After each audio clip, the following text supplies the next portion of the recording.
one sometime when we have time, inshallah. Definitely. I Shall would have night. love it. I would love it, inshallah.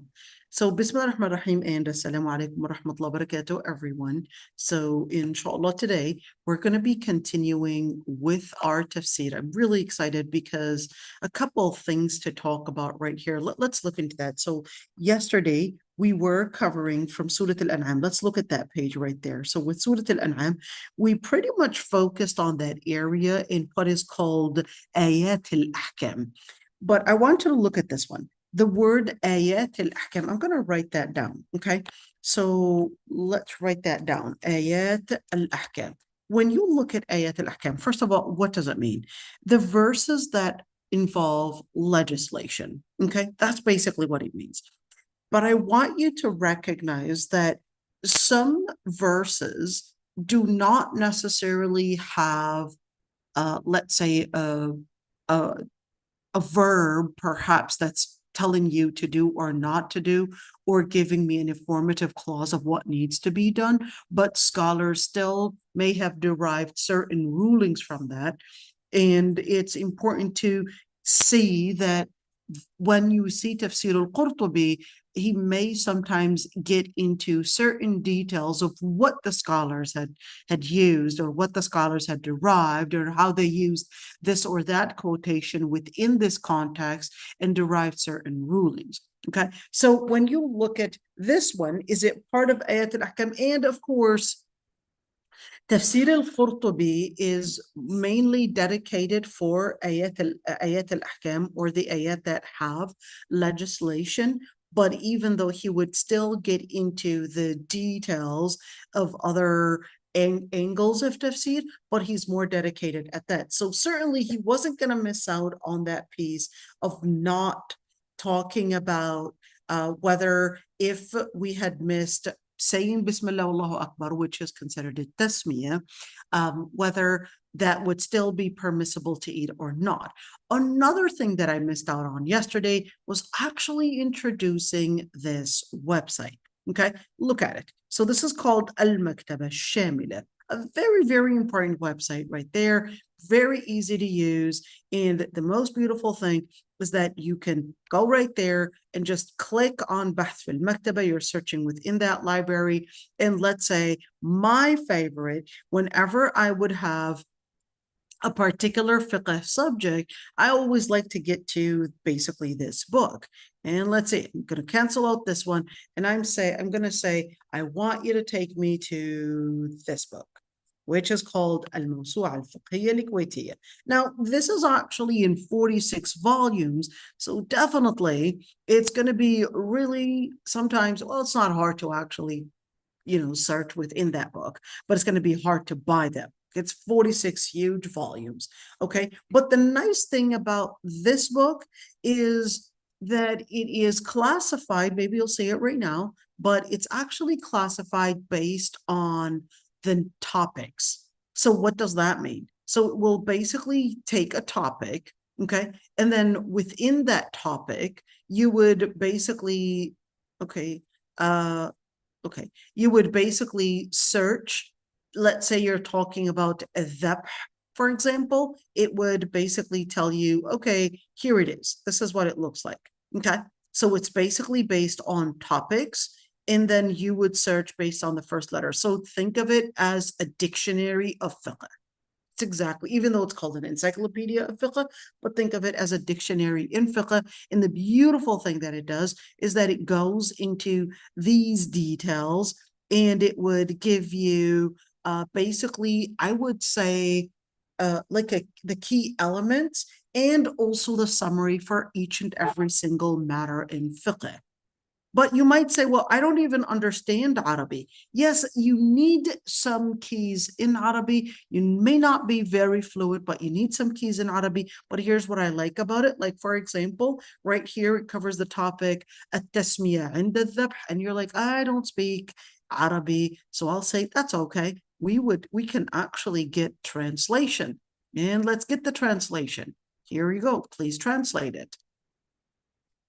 And it's going to translate it for me. There you go. look, it told me the Hanafis, Malikis, and Hanbalis are of the view that is obligatory to name it when slaughtering. But of course, you could see to name it in English actually means I'm going to call my, I don't know, my goat, I'm going to call it, but no, this isn't talking about calling the goat and giving the goat a certain name.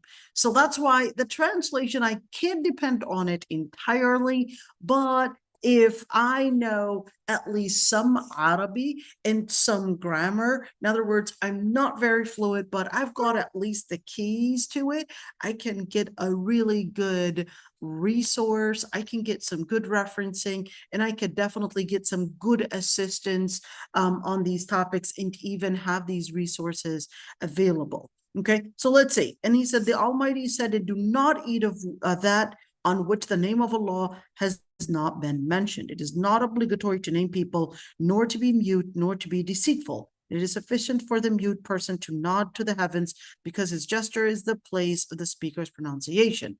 So you could say, for example, definitely, I don't know what he was actually translating to get me this very poor translation, but let's look at it. We're going to get back. Oh, show me your original right there.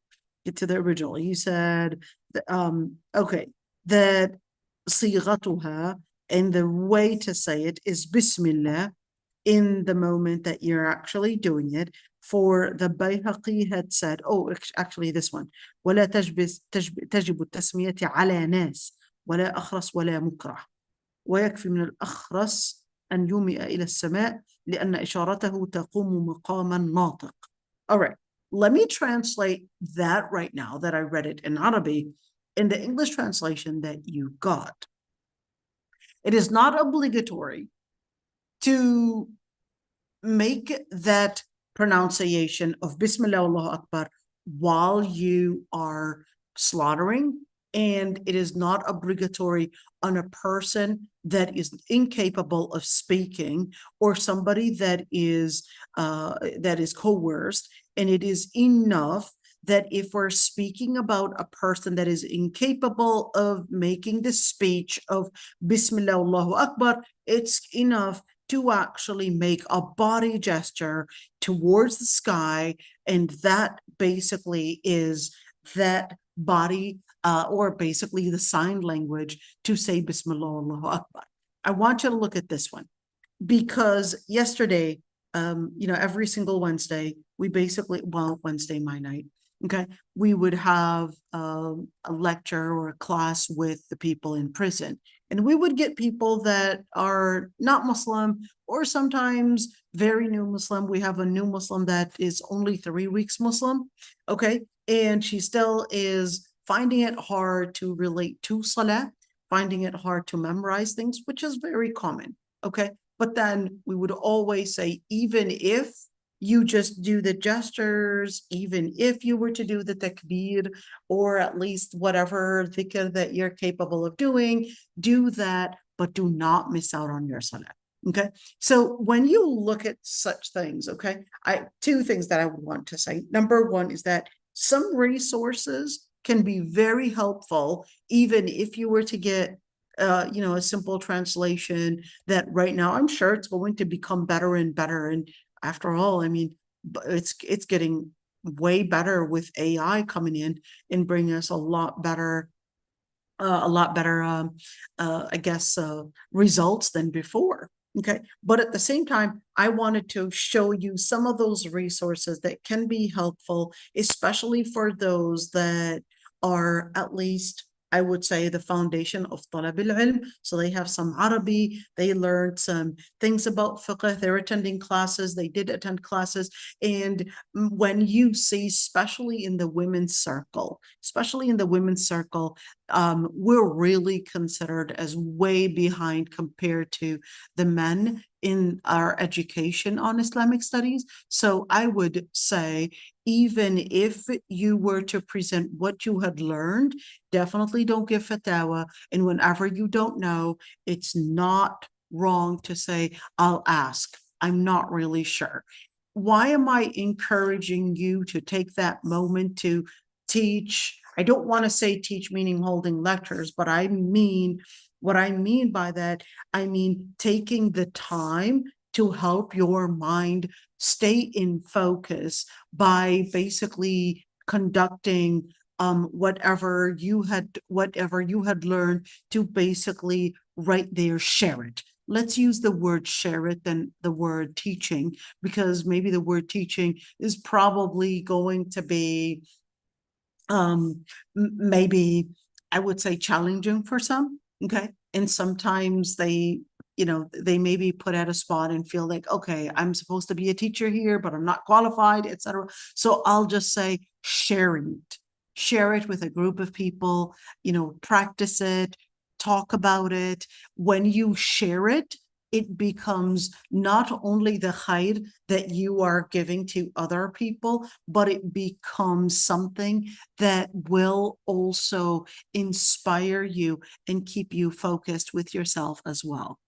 Sharing the khair, share the khair, okay? Sharing the good and sharing what you had learned is one of the methods for getting that dhikr. Okay, remember the Prophet ﷺ had actually said in the hadith and ordered us to basically share, and that sometimes a person that is hearing may even have better, perhaps better knowledge or better intelligence, and may benefit more than the person that had heard it. So sharing it, even if you may not be necessarily of a college degree, Islamic studies graduate, or whatever it is, but share it and take the time to basically invest in yourself and in others. Okay, so we did talk about, let's go over some of the things. We did talk about the tasmiyah and saying Bismillah, Allahu Akbar, and in situations when a person forgets it. We're not going to go in details because we definitely went in a lot and probably over details in that regards. And we left off at this ayah right here, which is وَإِنَّ الشَّيَاطِينَ لَيُوحُونَ إِلَىٰ أَوْلِيَائِهِمْ. Let me just put that in, hold on, we're going to get that right there. Okay, وَإِنَّ الشَّيَاطِينَ لَيُوحُونَ إِلَىٰ أَوْلِيَائِهِمْ. But of course, this actually relates, this part of it, where is it? Right there. Okay, this ayah relates to the previous ayah that really sounded and at least gave the same inference. Let's look at this one. وَإِنَّ الشَّيَاطِينَ لَيُوحُونَ إِلَىٰ أَوْلِيَائِهِمْ. And certainly the ayah before would give me the same inference right there.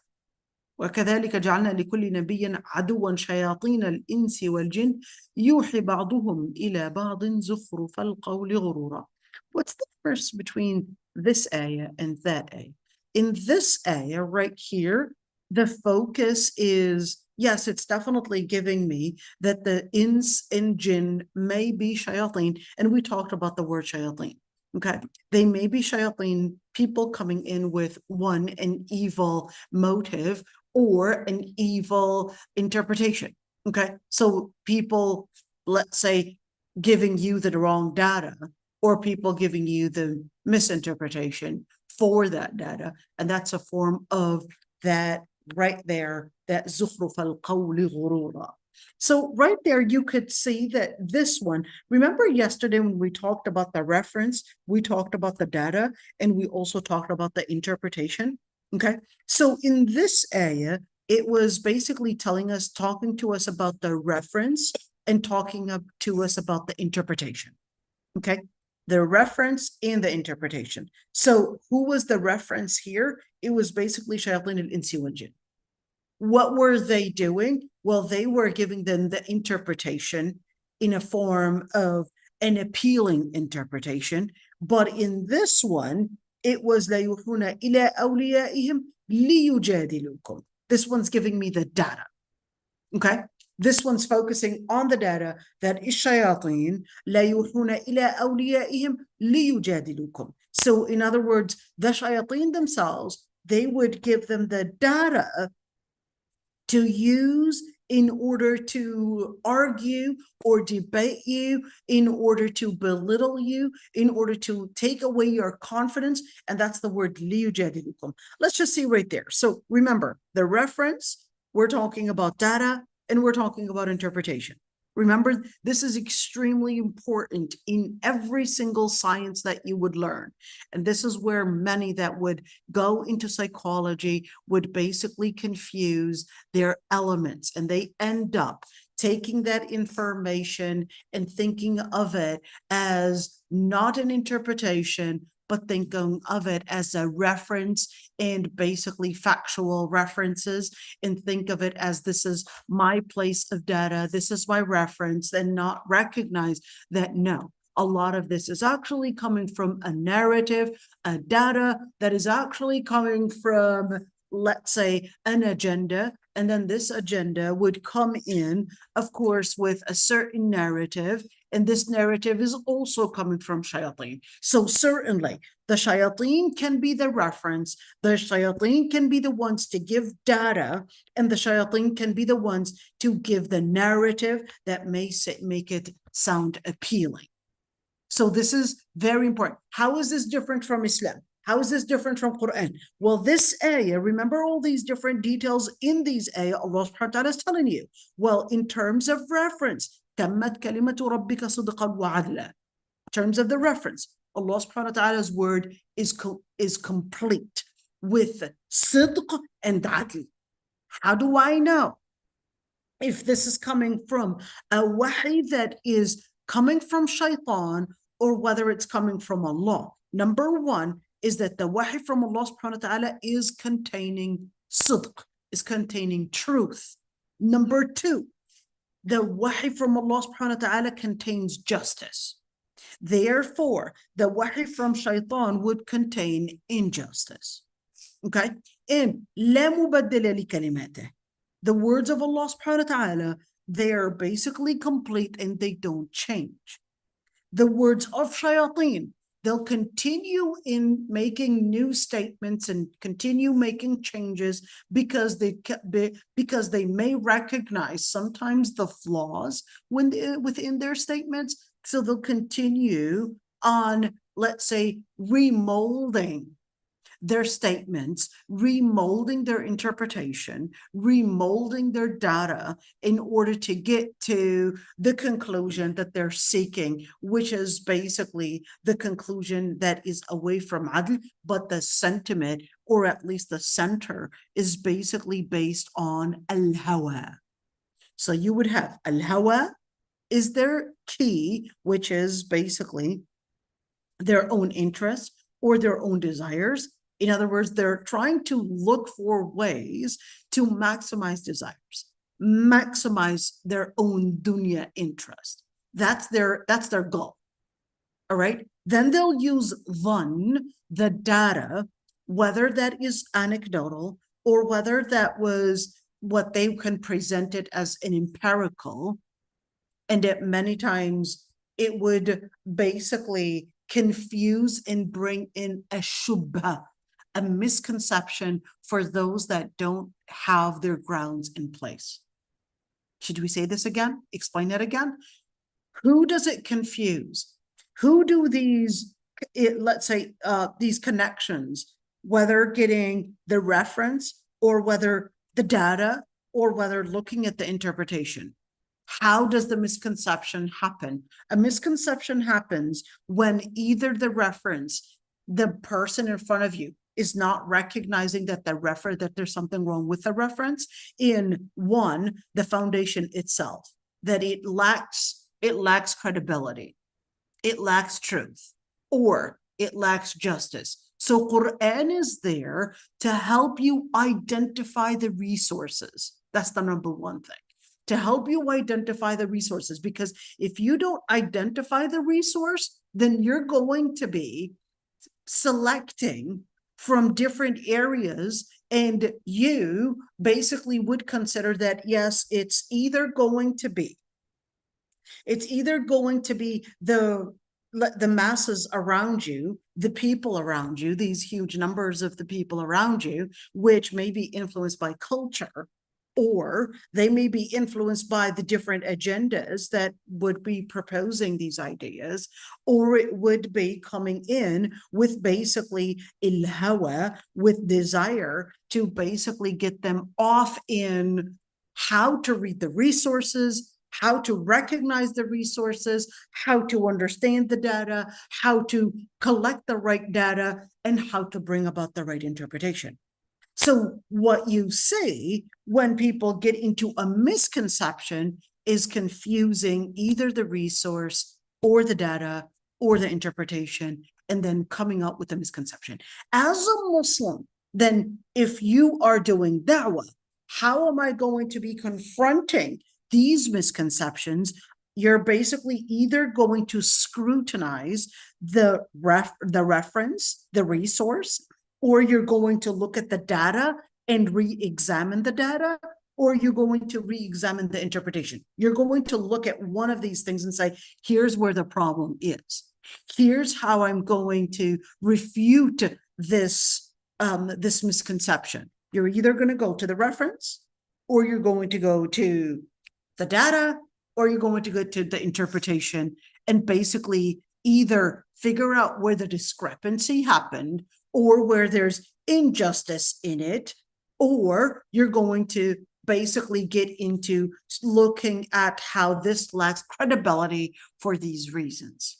Okay. Now, it's really important to keep in mind that a lot of this, especially in terms of resource, which is called epistemology, a lot of these resources, they basically fall within a dhann, a lot of speculation. And that's why it's important to also study philosophy. I know it's like, what are you saying?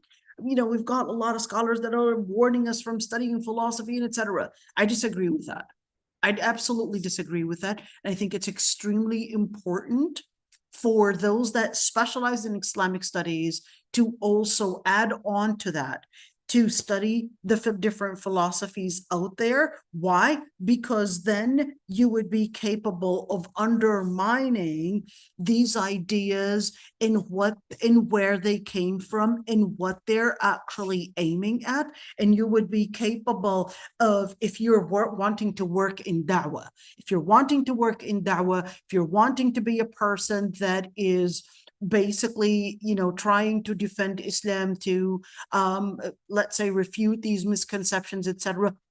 Studying philosophy is extremely important, especially right now when we're talking about Western philosophy. Extremely important to recognize who's the one that proposed this idea. Why is this culture in the West like this? Or why is that culture in the East like this? What are the political agendas that pushed a certain idea, or probably another, let's call it another social agenda or whatever it is? If you don't recognize the epistemologies, you don't recognize the sources of these ideas, then you're going to find yourself really focused on the interpretation side of it, and not necessarily exposing the resource. Exposing the resource and how these resources lack credibility is even more important than focusing on the interpretation. I want you to look at this one, because the credibility of that resource is not of any less important than the interpretation. If you focus on the interpretation, okay, which most of the dua would work on, they would focus on the interpretation. Okay. And then they would try to get that. Some people, you would have to convince them. You would have to get to, I guess, helping them understand this by letting them see the discrepancy within the interpretation. That's good. But looking at the resource, that's basically tawheed right there. That's letting them see that these resources that they base their life on, it basically lacks the credibility. What would you do? Once you expose the resource, and that's when you would expose shirk. When you would expose the resource, then you would bring down so many interpretations basically falling to the ground, because the interpretations were dependent on that resource. So that's the same thing. When you put in tawheed, what did you do? You basically then presented not only Islam as basically the resource, but you basically had proven that it's the place of adl on transactions, on let's say the different life matters, but whether we're speaking about social issues, political issues, whether we're speaking about talking about animal rights, women's rights, whatever it is, then what you did was correct the foundation. If you have the foundation / the resource in place, then you basically had corrected the data, you basically corrected the interpretation, because the interpretation and the data, they come from that resource. And same thing, if you were to expose postmodernism, you were to expose atheism, then you're going to be basically demolishing and putting to the ground a lot of these different cultures and a lot of these different agendas, and whether they're political, whether they're social, whether they're economical, etc. You're going to be putting those all to the ground by exposing the atheist, for example, or the Christian, or perhaps the postmodern, and you're exposing that ideology, then all of those different interpretations and the data will fall to the ground. So if you aim at the reference and expose that area, then you got your bases in place. That's why our focus is always to say, you need to focus on tawheed before you focus on why hijab is important. If tawheed is in place, then right there, when tawheed was rooted in the hearts of those Sahaba, what did they do? The women, they didn't need to say, well, you know what? I need to grow. I still need some time. They didn't say any of that. That's it. شَقَقْنَ مُرُوطَهُنَّ. That's it. فَاخْتَمَرْنَ بِهَا. What did they do? They basically ripped from those extra pieces of their clothes, and they basically just put it on around themselves, and فَاخْتَمَرْنَ بِهَا. They just covered themselves up right away. She didn't need to say, well, let me find the right narrative. Let me understand this. Let me try to get some time to absorb all of this. I need to grow. I need to take my baby steps. Please don't pressure me. None of them said that. Same thing when you're looking at the Sahaba, when the ayah was revealed. فَهَلْ أَنْتُمْ مُنْتَهُونَ? Are you done with drinking? They just, intahayna, boom, right there. They basically broke their jugs, and the alcohol and the beer and all of that was flowing into the streets of Medina like rivers. Everybody, even though, of course, they'd probably been fermenting this probably for a long while, but they recognized that, no, that's it. It just took a word. Why? Because the foundation was in place. Just keep that one in mind. When the foundation is in place, then you'll have everything basically get into the right perspective in terms of an interpretation, and the right data in terms of how we get in where these resources and what these resources are basically giving us in terms of inference. Okay, let's continue. So وَإِنَّ الشَّيَاطِينَ لَا يُوحُونَ إِلَىٰ أَوْلِيَائِهِمْ. What is لَا يُوحُونَ? So لَا يُوحُونَ, we said earlier, it means to give a hidden message. It means to give a message. Okay, so when we're speaking about giving a message, whether we're speaking about giving a message in terms of a hidden signal, or whether that message was a signal that basically gives the interpretation for something. Okay, keep that one in mind. So it's either that they were giving them لِيُجَادِلُكُمْ, giving them the resource, they were being the resource, or they were giving them the interpretation, like we said earlier. Let's see. The word that he used was يُوَسْوِسُونَ. What is al-waswasa anyways? So al-waswasa actually means a whisper, okay? But this isn't talking about a whisper like a psychosis, okay? The psychosis is completely different, okay? This isn't speaking about something like a psychosis and giving you that whisper, but this is talking about some hidden messages that we can actually have. You know, think of it this way. Even as women together, we would be together, and guess what? Women would synchronize without us realizing. Our brains synchronize with each other. Whether even in fertility, women would become fertile pretty much at the same time. Women would get their periods at the same time. And guess what? It's not just women, but that's the same thing when we're basically together. We synchronize in the same action. Even if I were to say a complete sentence or an incomplete sentence, and then I would stop at a word, you would be capable of continuing the sentence because you would recognize, that you had synchronized your brain with me. We would basically connect with one another. Think of it as a Wi-Fi. Okay. And that's the same thing. There's different signals, not only between human beings. We would basically see that we can connect and synchronize with one another, but that's the same thing with shayateen as well. It doesn't have to be a sound that you would hear. It doesn't have to be a sound that you would hear something talking to you like a psychosis, but it would be something that is giving you some kind of a spew, some kind of a trigger of to basically pass on a certain information. Okay, a trigger, whether it's talking to you and telling you, hey, somebody is basically envying you, you need to retaliate. Hey, someone is dishonoring you and basically trying to provoke your anger, perhaps, or probably provoke you to behave in a certain way, or probably giving you the justification, or even probably giving you the interpretation on how to defend your mistakes and that there's nothing wrong with what you had done. Okay, so when you look at that, he said, فَيُلْقُونَ فِي قُلُوبِهِمُ الْجِدَالَ بِالْبَاطِلِ. Here he said what that means. Now he's defining it. He said they would basically spew in their hearts the different falsehood.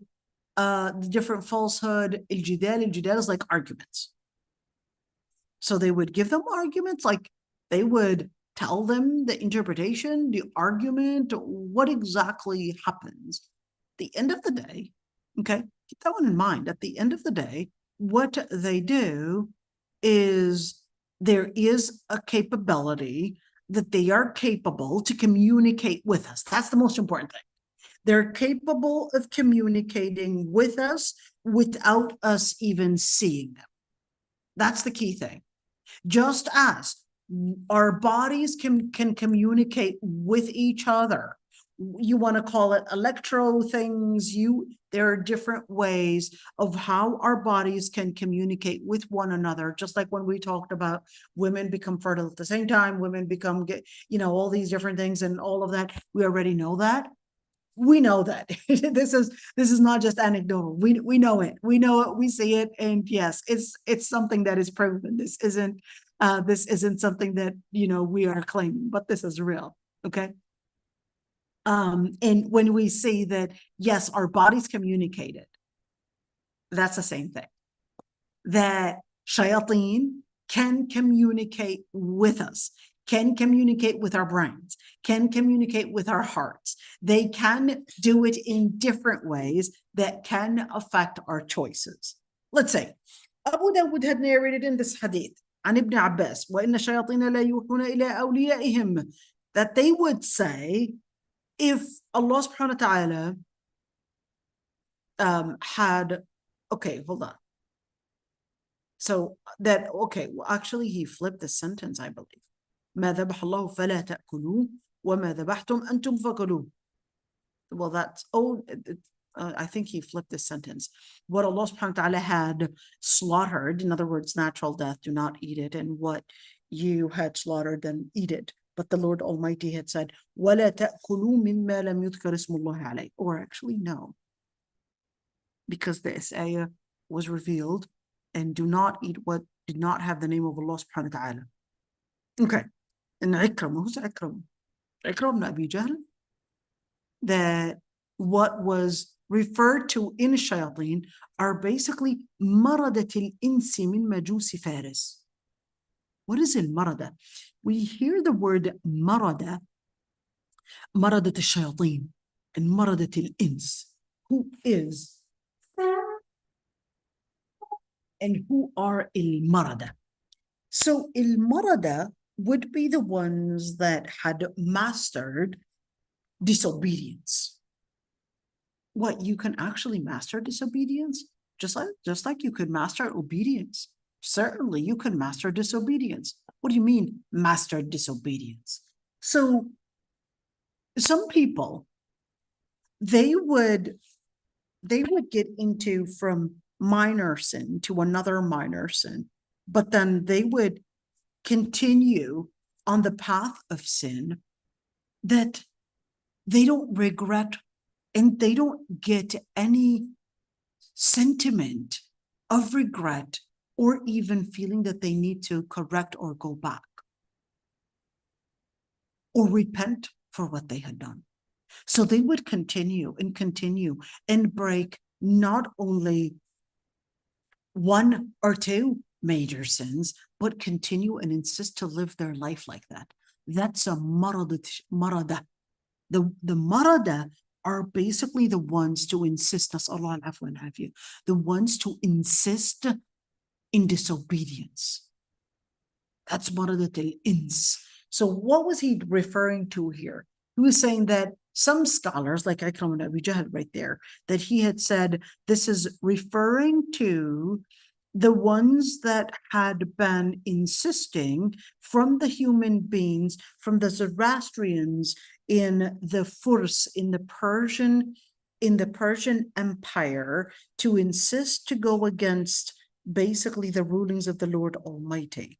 But you would say, whether we're speaking about humans here, in other words, humans acting to do in a certain culture that they were practicing, or whether this is talking about shayateen from al-jinn, at the end, it was a practice that we know was actually common. Whether that was spewed from a shayateen telling them to not obey Allah subhanahu wa ta'ala, or whether this is talking about the human beings applying it on ground, at the end is that what we at least here need to know is that the shayateen really communicate, whether in human shape or whether in jinn, that they're capable of communicating certain interpretations that may sound appealing or can even give us not an interpretation, but act as a resource. What does that mean? Just like the people that do sihr, that do magic, the people that do magic, they may get some of their information right and some of their information wrong.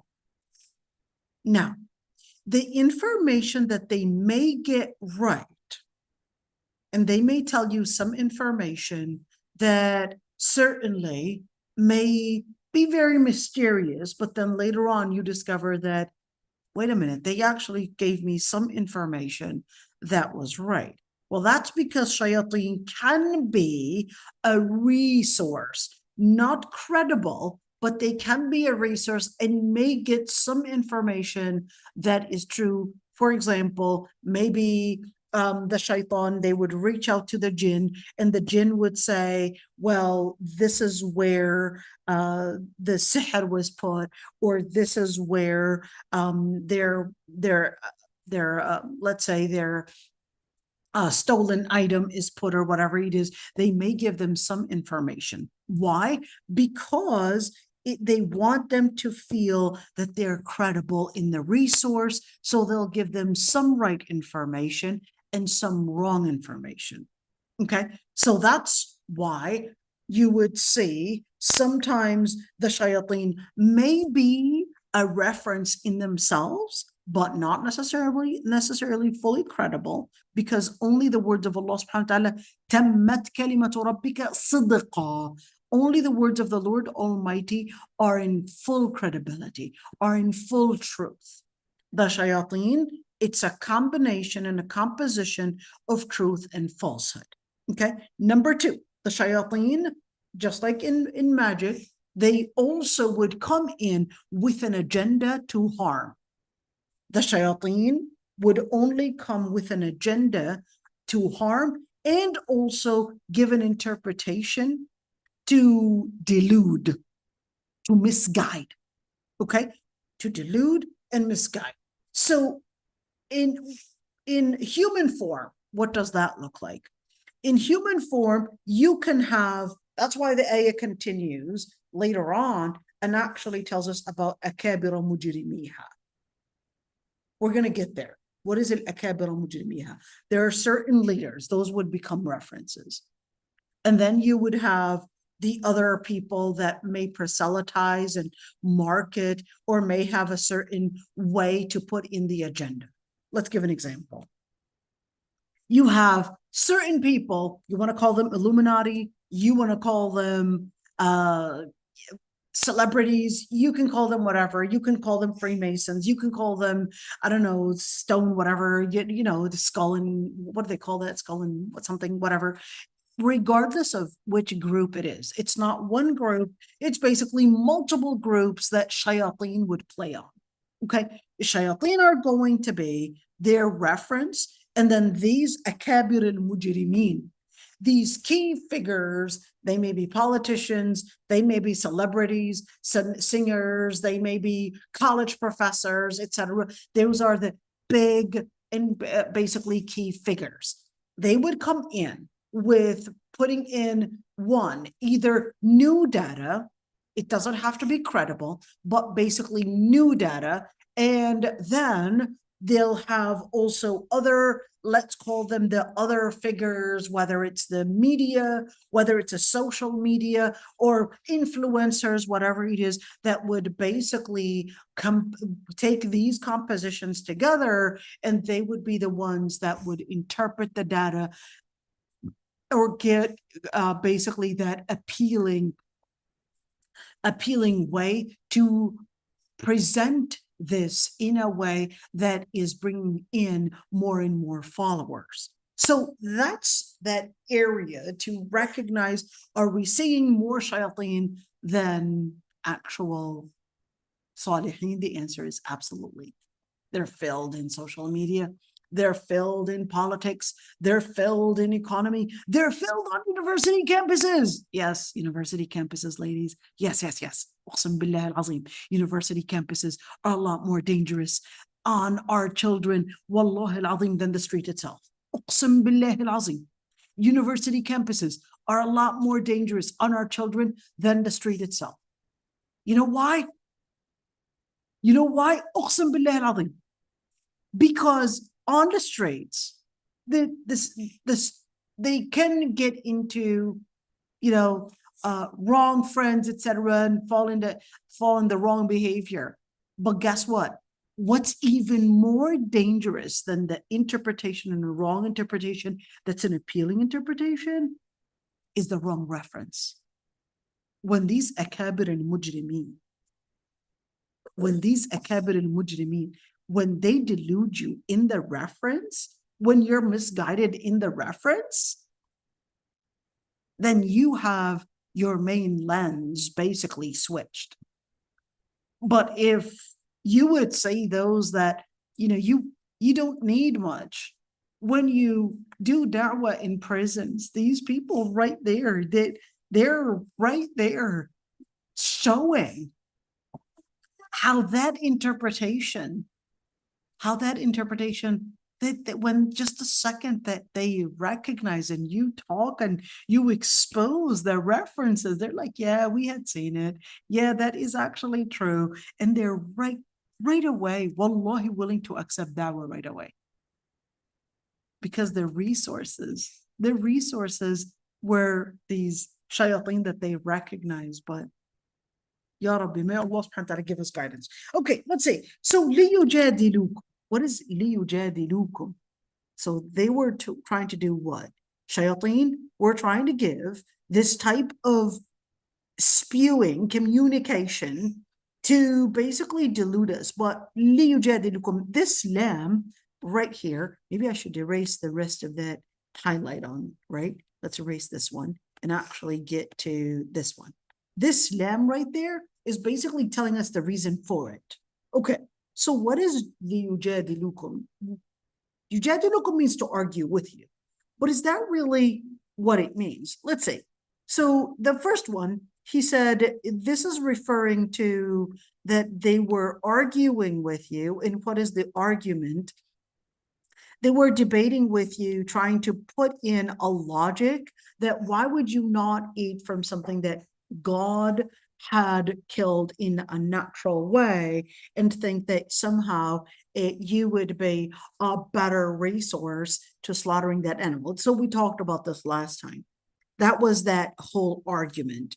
So, but in mujadala, it basically means to change the path, in other words, the conclusion in the debate, basically sway the debate and sway the trajectory of where that debate is going.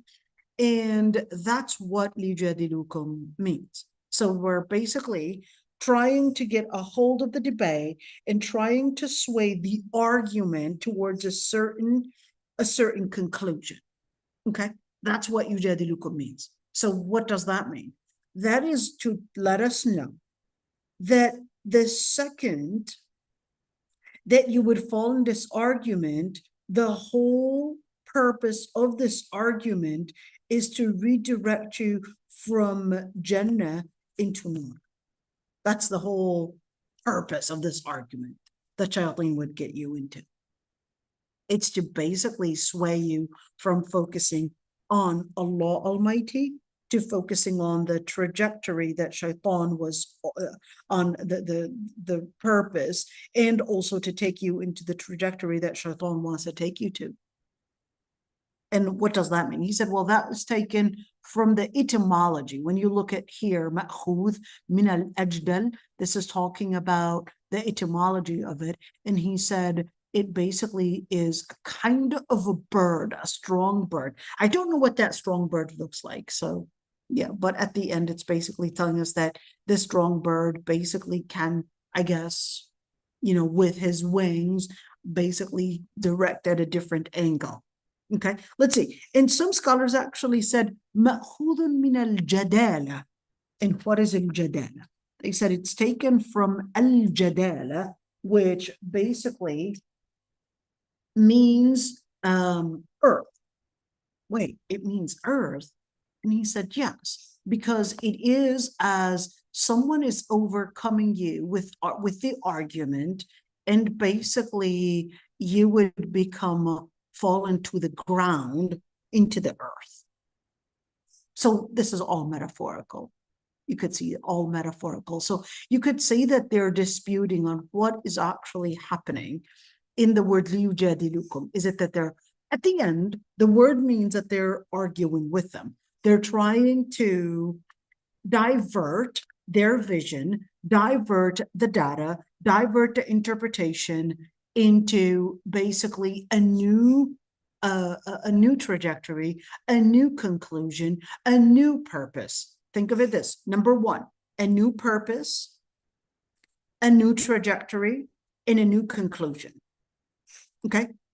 When you look at all of these, you're seeing that they're trying to divert the whole argument by making you doubt, one, your resource, two, the data, and three, the interpretation.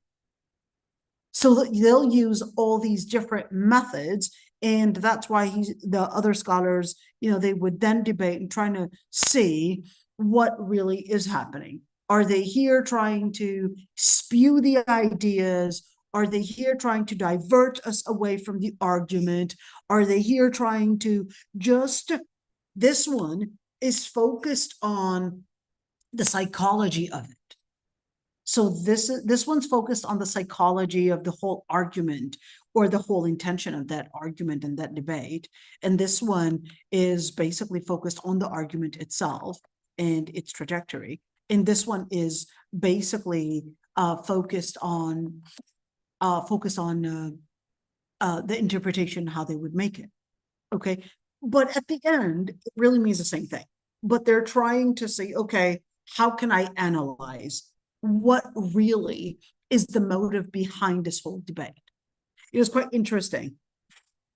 The most ones to talk about religion are the atheists, even though they're atheists and they don't believe in God, but they're the most ones to talk about God.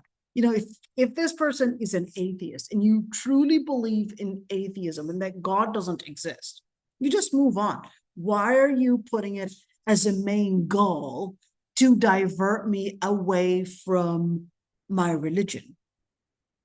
Well, that's one thing, is that some people, and specifically the atheists, they themselves are in so much doubt in what they believe in that they're trying to basically put in all this effort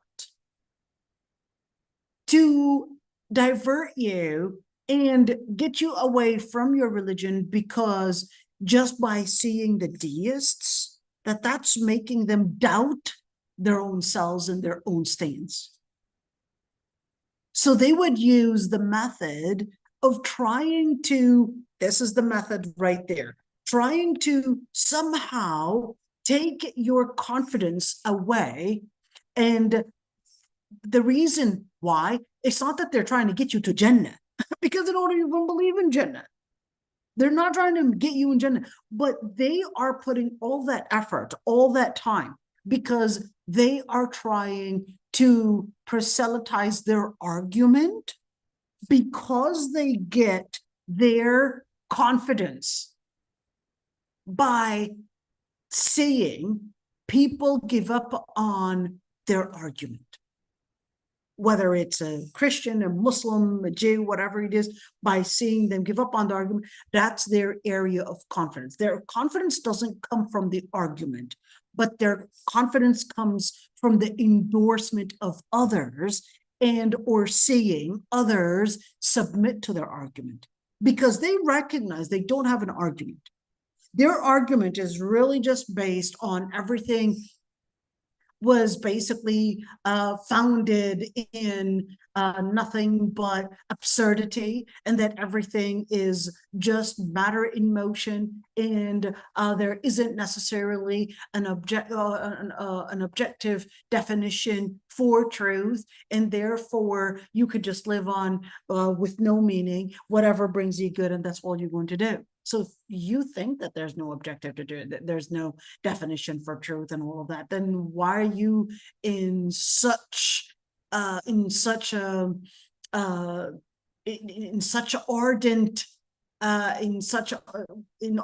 what is the word that I could say, in such enthusiasm, ardent enthusiasm, let's use that word, to basically eliminate and try to put in all the effort to mock, to put down, to alienate, and to try to eliminate and alienate anybody that is a deist. Well, that's because their presence in itself is basically making them feel that they're losing their confidence in their own argument. It's not that they have an argument to present. They don't have an argument to present. They just want to just say religions are false.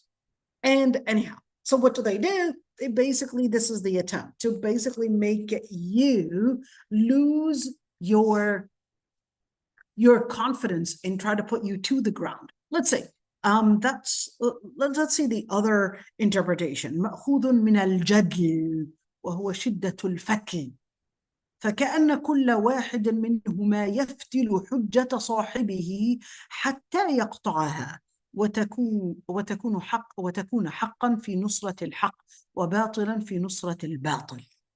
And then the fourth one, let's say, he said the etymology of that, he said it is taken from al-jadl, which basically means the force of overcoming one another. It is as if each is trying to overcome the argument of the other to basically break it or to undermine it or to basically refute it. And then therefore it would be truth in supporting truth, and it would be falsehood in situations where you had proven that this argument is supporting nothing but falsehood. Now, this is not what others might think, that, doing dawah and discussing the interpretation is wrong. It depends on the person, and it depends on their ability to recognize references, to recognize data, to recognize all of that. But it's basically a skill. Da'wah is a skill. Some you would have to go to the resources and discuss the resources, and that's the most ideal. Others, they would have to basically see the interpretation, and basically the less mature the person is, the more you would be aiming at the interpretation, and the more mature the person is. And I'm mature by meaning in that perhaps the deeper they are in the argument, that's when you would basically need to go to the references and say, well, listen, your references are wrong. Okay. But people that are, let's say, younger generation, that's why when we talk about the younger generation, let's look into that. Teenagers, you're talking to Gen Z, you're looking at the interpretation because they don't recognize the resources. They're not that mature to recognize farther than the interpretation. They're only looking at appealing statements. Okay. And it isn't until they grow in their maturity will they look at the data and say, well, you know, this is what studies are saying, and this is what is happening. And then once they grow even farther in their studies, that's when they'll be capable of recognizing that this was an agenda that was supported by the feminists. This was an agenda that was supported by the postmodernists. This was an agenda that was proposed by this and that group or whatever it is. It isn't until they would grow to recognize these margins and recognize where these ideas are coming from. It isn't until then. And many times they may not recognize where these ideas are coming from and who's actually proposing these ideas, but they will think of it as, well, yeah, this is the right thing. And they'll be really falling in, I would say, the nuts within the interpretation, and then not recognize, well, wait a minute, you need to go to the resource. That's why Islam is always focused on letting you go back to the resource, Quran and Sunnah. Go back to Tawheed.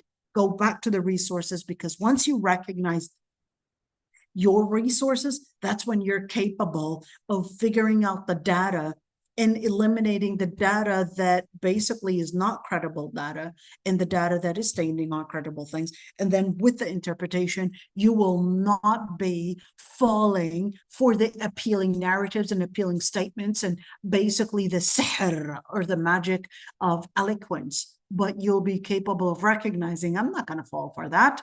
And you'll be strong. Why? Because your foundation is strong. Once the foundation is strong, that's when you're going to see all the rest is going to go in accordance with it. Okay. وَإِنْ أَطَعْتُمُوهُمْ, right there. إِنَّكُمْ لَمُشْرِكُونَ. أَطَعْتُمُوهُمْ who? Like, who are we if we were to obey who? So what if you were to obey them? So the word, or at least the pronoun them, who is this referring to? When you're looking at the pronoun them, which is whom right here. What is the root? The root is ta'a.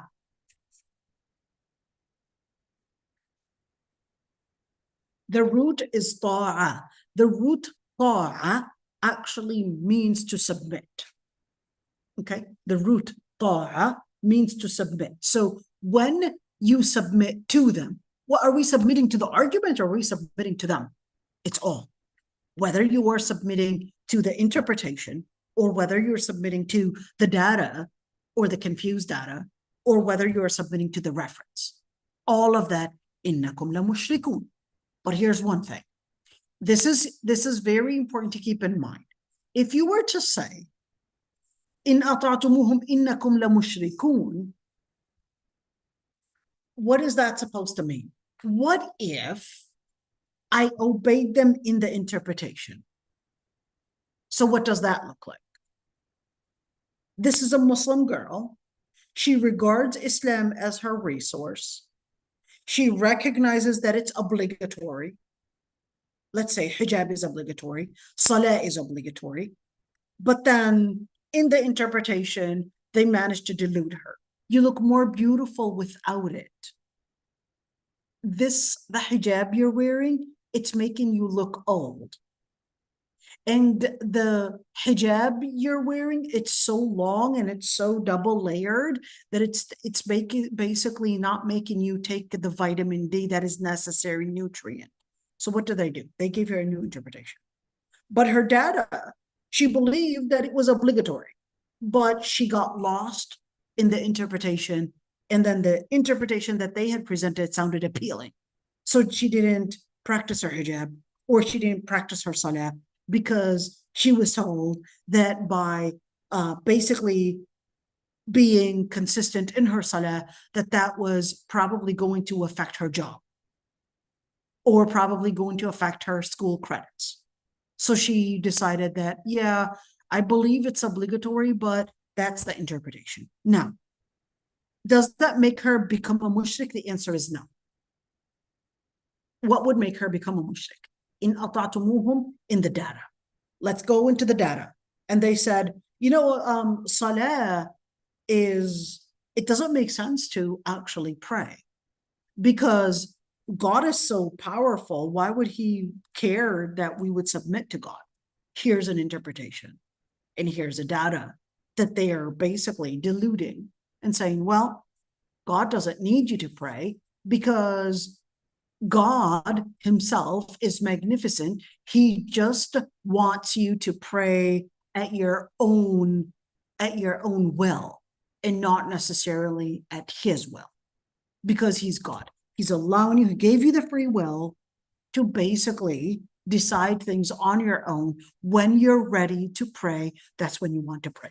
That's basically right there, based on the data, that God does not give you free will for him to control your will. There we go. What did they do? They diluted the interpretation, diluted the data, and certainly, of course, but she says, I'm still Muslim. What do we got? This is ata'tumuhum innakum la mushrikun. That in that situation, if you were to obey this data that they had confused, then in that situation, you would become a mushrik. Why? Because just the part, if a person, let's look at this one, al-Qurtubi, quote, فدلت الآية على أن من استحل شيئا مما حرم الله تعالى صار به مشركا وقد حرم الله سبحانه الميتة نصا فإذا قبل تحليلها من غيره فقد أشرك. Quote, al-Qurtubi says, what this ayah is inferring is that whoever is to assume that something is permissible from what Allah subhanahu wa ta'ala had regarded as forbidden, then in that situation, they had become mushrik, polytheists. And the Lord Almighty had forbid, in this quote, in the context, the Lord Almighty had forbid eating carrions, or basically the dead animals. And that is proven in the text. If a person were to accept it and accept this, whether interpretation or whether regarding it as permissible, even though the Lord Almighty had regarded it as haram, then in that situation they had been included in committing shirk. In other words, if we're talking about a person, whether we're speaking about dead animals or whether we're speaking about salah, any obligation that we would basically know that we have the text to prove that this is obligatory or this is haram. We have the text to prove that this is what Allah subhanahu wa ta'ala rules. Any interpretation otherwise would basically be considered as a person had fallen in shirk. All right? And of course, the kufr would be to put the reference in the wrong place. If the reference is this guru or this person, that whatever they say, I'm going to turn to them, or this culture, or this government, then that's kufr. Of course, with a reference, that's kufr on the spot. And same thing if we're talking about the data. All right? To use the data that is against what Allah subhanahu wa ta'ala had considered is in itself shirk. All right? This is key. Let's say Ibn al-Arabi, who's Ibn al-Arabi, the Maliki scholar? Okay, he said, for a believer, would be a believer by obeying the polytheist or the person that is a mushrik, basically, if they would obey them in al-i'tiqad, in their creed. Yet if they had obeyed them in action, but their creed is in place, basically continuing with Tawheed, then in that situation, they would be committing a sin. And he said, فَافْهَمُوهُ. You need to understand that. That's what Ibn al-Arabi said. Let's read that in Arabic. إنما يكون المؤمن بطاعة المشرك مشركا إذا أطاعه في الاعتقاد. Right here in brackets, الذي هو محل الكفر والإيمان. فأما إذا أطاعه في الفعل وعقده سليم مستمر على التوحيد والتصديق فهو عاص فافهموه. So if I or a person were to obey the mushrik in action, he was inviting him, hey, let's go have fun. Okay. And then he obeyed him. And they went and did a sin together. Okay. But he's still Muslim. He still believes in Islam because that's the place of faith and disbelief.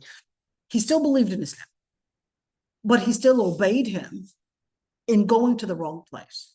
Is he still Muslim? He's still Muslim. So what did he do? He basically committed a sin, but he's still Muslim. But he's still Muslim. Okay.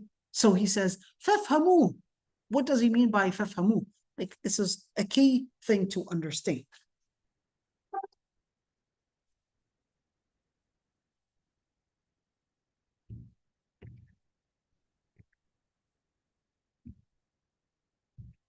So when you say فَافْهَمُوهُ, this is a key thing to understand right there. أَوَمَنْ كَانَ مَيْتًا فَأَحْيَيْنَاهُ وَجَعَلْنَا لَهُ نُورًا يَمْشِي بِهِ في الناس كمن مثله في الظلمات ليس بخارج منها كذلك زين الكافرين ما كانوا يعملون. How does this complete with the rest of it? Completes with the rest of the ayah. Do you see those that are dead, or as a person that is dead, and we had brought them to life, and we gave them light to walk with it amongst people, similar or equal to a person that is in the darknesses and is not capable of going out of it. That is how the disbelievers are, or at least our argument in what they were doing, well, it's actually more of what they were doing, it would be beautified to them. Let's see, let's look into this one. أَوَمَنْ كَانَ مَيْتًا, majority had actually read it بِفَتْحِ الْوَاوِ. So not أَوْمَنْ كَانَ, but أَوَمَنْ. So that's more of a statement. Says, Uma, you want to ask something? Go ahead, dear, or say something. Assalamu alaikum. Wa alaikum salam. Is there any contradiction between Al-Qurtubi and Ibn Arabi in the point you explained just about the... No, there is no contradiction whatsoever. He just But wanted to... Al-Qurtubi said he is mushrik and Ibn Arabi said he is still Muslim but commit a sin. No, they both agree on the same idea. They said من استحل الاستحلال هو ظن الاعتقاد. فإذا إنه ظن أو إنه هو افترض أن هذا الشيء حلال وهو حرام. إذا ما الذي جرى هنا؟ هو لم يرتكب فقط، بل أسوأ من ذلك، أسوأ من ارتكاب الحرام أن تعتقد بحلية الشيء مع أنه حرام. إذا أنت خالفت النص وخالفت الله سبحانه وتعالى. وهذه المخالفة هو نفس اللي ذكره ابن العربي. إذا جرى التطبيق بالفعل، إذا جرى التطبيق بالفعل، كيف أي فعل بمعنى مثلا شرب الخمر معتقدا أنه حرام، إذا شرب الخمر معتقدا أنه حرام، هل يكون بذلك مشركا؟ لا يكون بذلك مشركا. مذنبا. لا يكون بذلك مشركا. طب ما بال لو عكسنا، لم يشرب الخمر لكن رفض وقال أنا لا أعتقد أنه حرام وأرفض تحريم الخمر، هذا شرك. هذا شرك. Let me explain in English.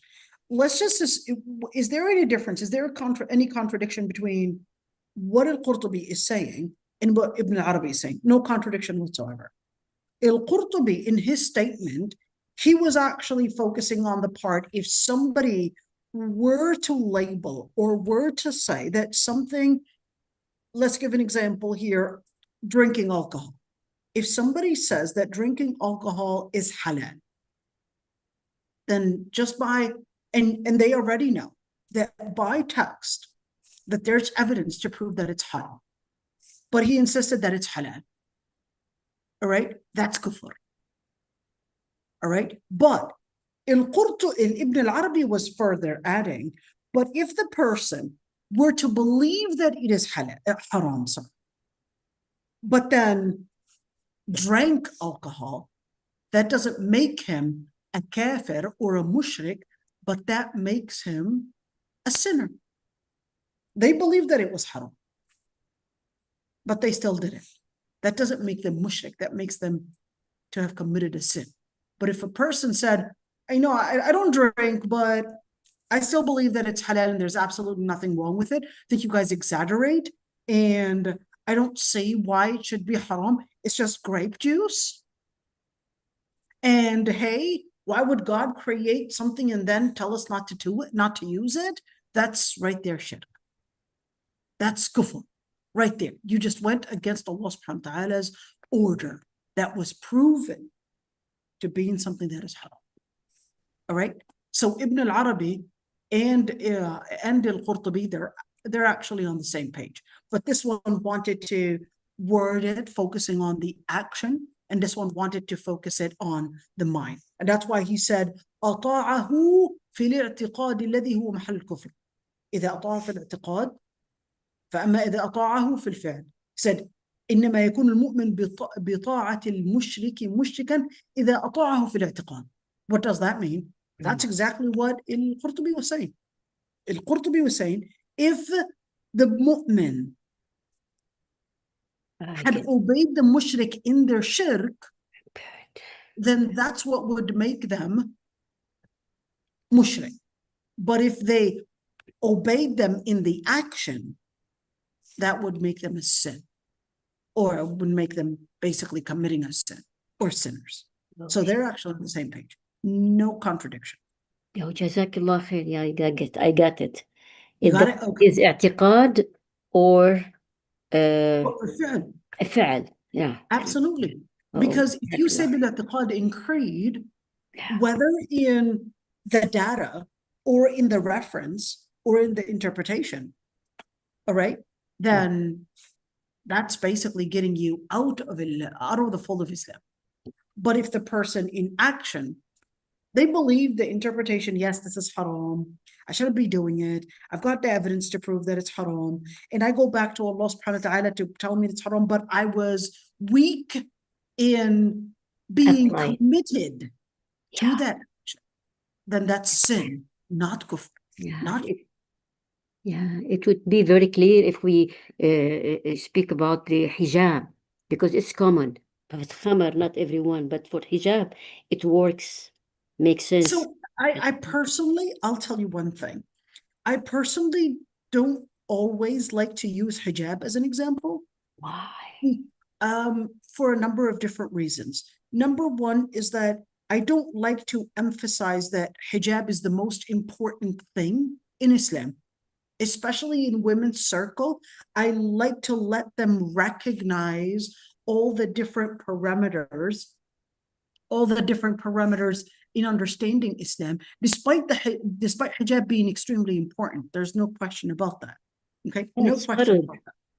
All right, but I like that women also see different areas and then recognize. Plus, for many women, to talk about hijab is a place of turnoff. So I like to let them see Islam in the foundation of it. And then once you hit that foundation, once you put that foundation in place, everything else, the interpretation and all the different details, they'll basically fall like those puzzles. They would just fall in place. For many women, believe it or not, for many women, hijab is a turnoff in the conversation. So I don't like to always use it. So I like to build the foundation of having the right reference in place, the right data in place, the right interpretation in place. And then that way I'll basically have, let's say, those areas of understanding farther than just let's call them pieces of different areas of the religion. So I'll use different examples, and usually it's easier to understand in examples that are, let's call them extremely apparent, like drinking. No one would question that one. All right. Yeah, but I not everyone use drinks. extreme evidence, extreme points. That way, I could get to building the foundation of understanding reference, data, and interpretation. So they for not feel that we criticize them because they have no hijab, or we can take an example like Salah as any farad that common, but for khamr not everyone can drink khamr. Well, no one can drink khamr. Okay, yeah, that's all right. We'll give, inshallah, I guess, colorful examples. Okay, ماشي الحال. Colorful examples. We'll use, خير. instead of khamr, we'll talk about brandy. We'll talk about maybe vodka, غيرنا وبدلنا. شفت. غيرنا وبدلنا. أبدا. خلينا نستعمل براندز تانية. اوكي ماشي الحال. جزاك الله خير. الله يبارك فيك يا رب. الله يهديك عني. Okay, I could see your I guess your advice and where it's taking me. Yeah, we'll probably use different examples. Okay. أَوَمَنْ كَانَ مَيْتًا فَأَحْيَيْنَاهُ جَعَلْنَا لَهُ نُورًا يَمْشِي بِهِ فِي النَّاسِ كَمَنْ مَثَلُهُ في الظُّلُمَاتِ لَيْسَ بِخَارِجٍ مِنْهَا كَذَلِكَ زُيِّنَ لِلْكَافِرِينَ مَا كَانُوا يَعْمَلُونَ. Let's see. So in different قراءات أَوْ مَنْ كَانَ. So أَوْ مَنْ كَانَ would mean here telling me or. If you say أَوْ, that means or. But if you say أَوَ, that would mean it's like a question. It's giving me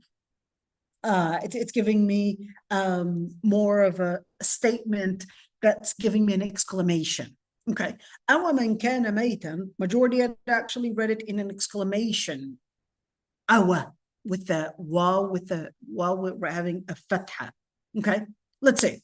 And other qira'at, أَوْ مَنْ كَانَ, or. So in terms of context, what's the difference? Okay. If you were to say, أَوَمَنْ كَانَ مَيْتًا, that means here it's giving me an exclamation, or sorry, it's giving me an exclamation and telling me, do you see those that would be dead, etc. Okay, the details of it. Do you see those that would be dead, or that would behave in that way, and that would appear dead, but then Allah subhanahu wa ta'ala would give them the light to basically recognize their path. Are they equal? The answer is no. Okay, they're not equal. Okay, but then you would also have, if you were to say أَوْ مَنْ كَانَ, that would continue. أَوْ مَنْ كَانَ, in other words, الشَّيَاطِينَ لَيُوحُونَ إِلَىٰ أَوْلِيَائِهِمْ, to the shayateen would basically give all the different signals, different communication, synchronizing basically with their own followers to give you some kind of an argument. And if you were to obey them, إِنَّكُمْ لَمُشْرِكُونَ, you would then be basically part of the mushrikeen. Or if a person was dead and we had basically given them life, and we had given them given them the light to basically walk in basically in guidance through, okay, are they equal to the person that is walking in darkness upon darkness and they're not able to get out of it? So what is this basically saying? If you say "oh," that would mean that a person that is getting into the darkness is basically going to be part of this group. What is that? The group that is taking the interpretation, synchronizing with the shayateen, and basically becoming part of that. Okay, that's what basically would mean. So it would give me that these people would be included within. They would be included within basically these types of people that would synchronize with the mushrikeen, whether we're speaking about in reinterpreting the data, or whether we're talking about taking the references from the wrong place, or they would be very similar to those that would end up going from volumat. Wait a minute. So when you say volumat, why is it in plural? What is the singular form? So in order for it to be singular, it would be ظلمة. ظلمة is one. Okay. ظلمات is plural.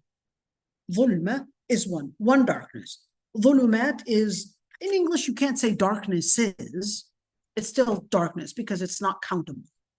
But in Arabic, it can be considered as countable, and you can say ظلمات. Okay, so what do you mean by the person that is in ظلمات? What does that look like? If we were to take ظلمات, the interpretation, the data, and the reference, those would be ظلمات. Multiple interpretations, ظلمات. Multiple datas in, let's say, misreading the data, that would basically be ظلمات. And multiple resources or multiple references outside of Allah subhanahu wa ta'ala, the different types of resources, that would be ظلمات. Wait a minute, how did you get there? Well, remember the Prophet ﷺ, he drew a line. Let's look at it. The Prophet ﷺ draws a line. Maybe I can find a space. Draws a line like this. And then he draws multiple lines all around. Draws all these lines. And then he says, this is the line to Allah subhanahu wa ta'ala. Sorry, you could see I'm using a mouse right here. So this is a line to Allah subhanahu wa ta'ala. And he said, all these others are basically lines that lead to other than Allah subhanahu wa ta'ala. So in other words, whether you're talking about something that is confusing the interpretation, or whether something that is confusing the data, or whether something that is confusing the resource. So whether this resource is worshiping, who knows, Buddha, okay, or whether this person wanted to use a different data and basically had, it was a Muslim, but then they confused their halal and haram resource and that data, just like we talked about earlier. And then, or whether it's a person that basically got their action in the wrong place as well, the interpretation, or their application, they got it in the wrong way. That's basically taking them outside of Allah subhanahu wa ta'ala. So what would make as the path to Allah subhanahu wa ta'ala? Whether you're talking about the reference, that's one side of it. Two, or whether you're talking about the guidance itself. So that's why, let's look at it here. So it says, أَوَمَنْ كَانَ مَيْتًا فَأَحْيَيْنَاهُ.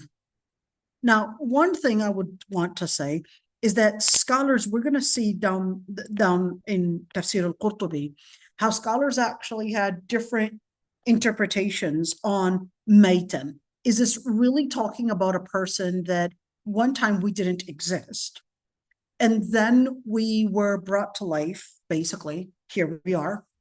And then is this talking about the chronology that we were one time not existed, and then we were brought to life, and then we would basically find Islam and walk in guidance? Or is this talking about that? No, we see here a metaphor that if a person is not living based on the right reference, then that would make them metaphorically dead. They don't have their reference in place.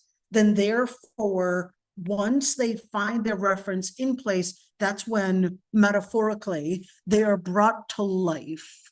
Once they recognize the reference in wahi, in Allah subhanahu wa ta'ala, in tawheed, they recognize that reference, then their data is basically that nur. Their data is basically that nur. They recognize the interpretation, and then they put it into action. Wait a minute, how did we get into action? Remember, you're talking about one, reference, you're talking about data, you're talking about interpretation, you're talking about application. Application is going to be that nuran yamshi bihi. Why? Because ilm is two kinds. Ilm is two kinds. There's the ilm that you would get in knowledge, in theory, in explanation, in resource, in data, in interpretation. That's one side of ilm. I'm basically getting the ilm talaqqi. There's al-ilm bit-talaqqi. Al-ilm bit-talaqqi, knowledge that I'm basically learning, etc.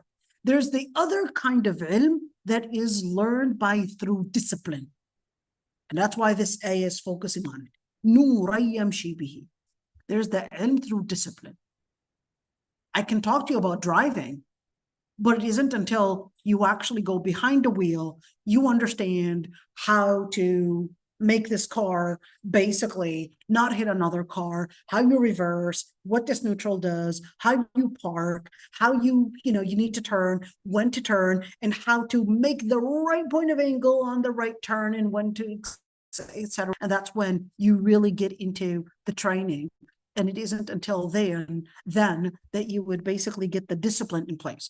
So Islam basically tells us the same thing, that there's some ilm in the religion that you would not be capable of getting through the theory of it, but you would have to walk the walk.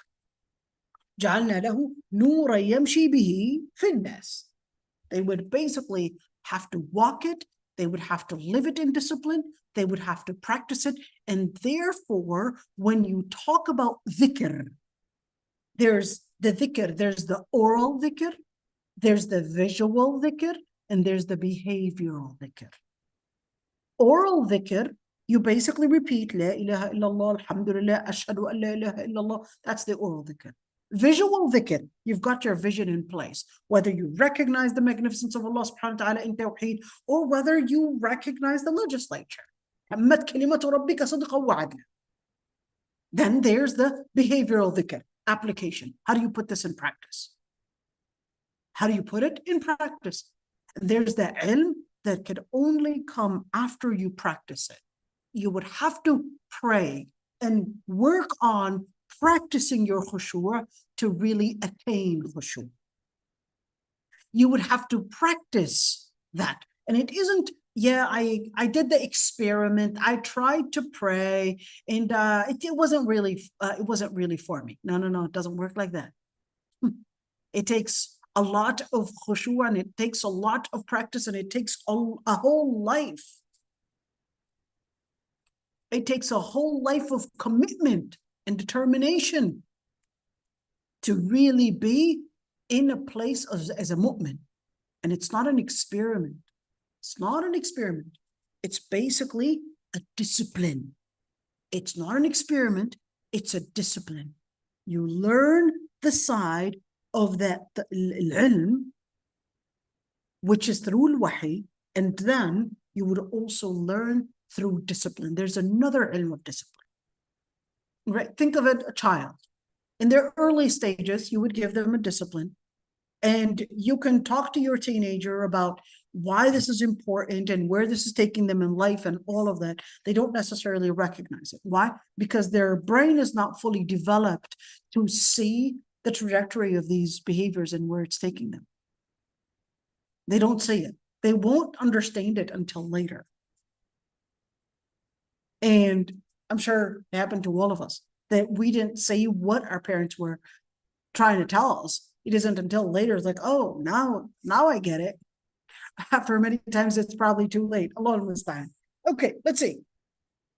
Ibn Abbas, he's so you could see right there, hold on.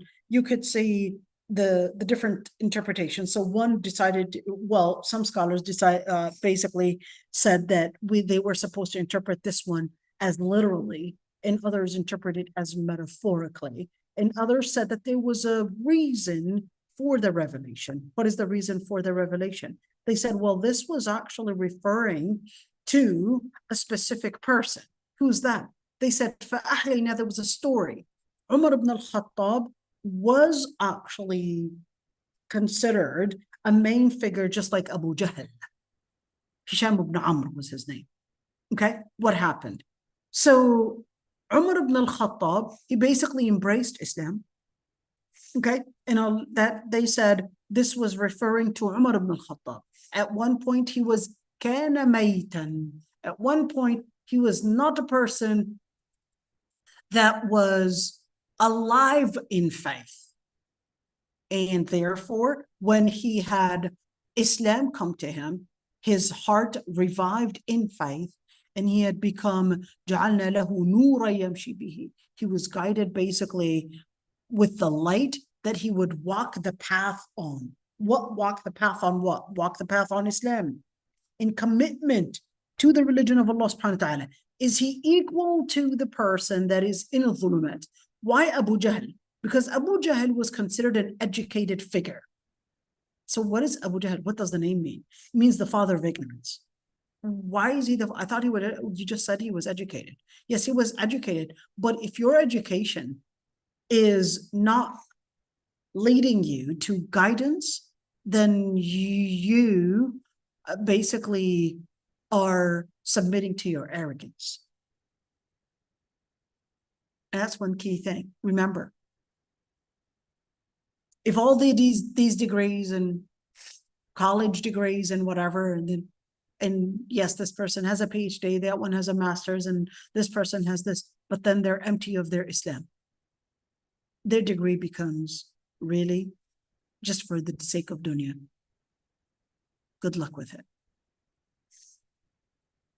But if a person may not even have a degree, but they're living, جَعَلْنَا لَهُ نُورًا يَمْشِي بِهِ, but they're living in guidance. They're living holding on to their Islam. That's basically a person that is what? That's a person that is, in the eyes of Allah subhanahu wa ta'ala, a lot more worthy than this person that probably is a PhD and probably is doing a lot of service, perhaps maybe to the community. But the services that he's probably doing to the community, okay, if the reference is not in place, then he's going to be basically في الظلمات ليس بخارج منها.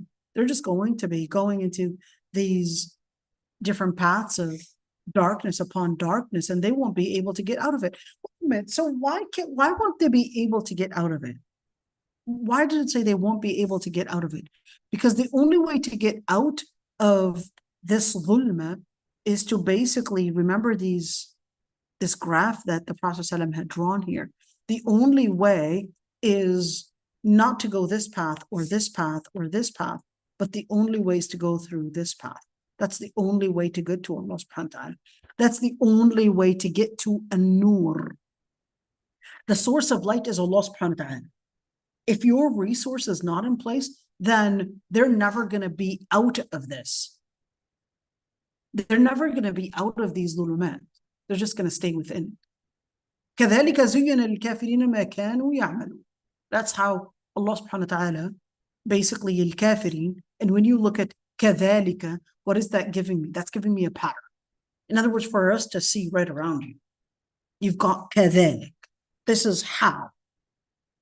that this, al-kafirin, they would basically find a certain interpretation or a certain data or a certain reference basically appealing, and then all these resources, data and interpretation, it basically is there to endorse their action. What they wanted to do was basically what they desired. So they'll create an interpretation to make it seem like it's absolutely fine, or they'll create an agenda that would present it as if it is supported by studies, or they'll basically create certain dhann and certain theories to basically say, see, we've got the right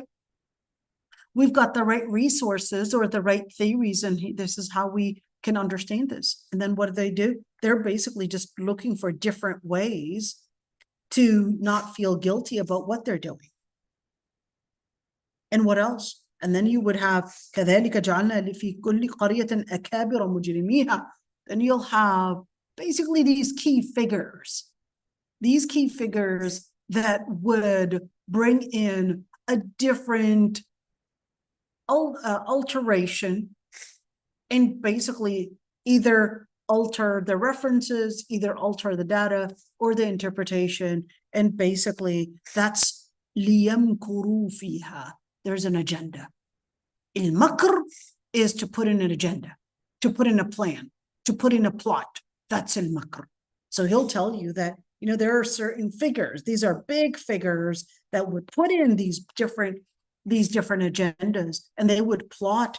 And then in the end, they may think that they are putting in an agenda that would take them to the right position. But the truth of the matter is that they're basically just deluding people.